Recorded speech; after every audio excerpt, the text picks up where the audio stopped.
2023 harmonized elections, UN warns President Ed Mnangagwa. The United Nations, UN, has warned President Emerson Mnangagwa's administration to ensure the country holds nonviolent polls this year, saying conflicts before, during and after elections tend to have devastating consequences. Zimbabwe is expected to hold its general elections in August, and Mnangagwa is yet to proclaim the exact election date.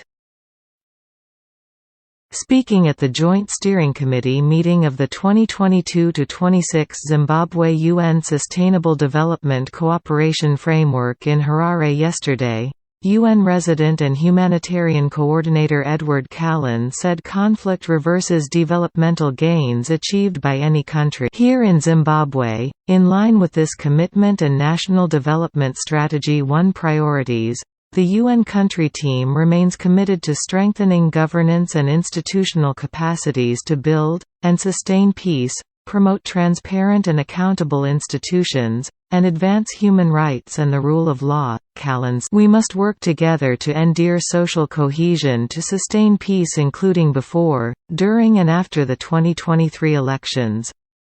The costs of conflicts are high and further reverse development gains achieved." A recent report by the United States Embassy showed that Zimbabwe's human rights situation remains dire, with numerous factors that contributed to a flawed election process in 2018 still in play ahead of this year's elections.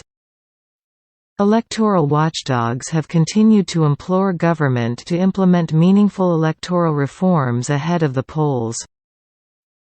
Callan described the country's politics as toxic and implored government to use structured dialogue to address debt management and arrears clearance to secure mutual political respect.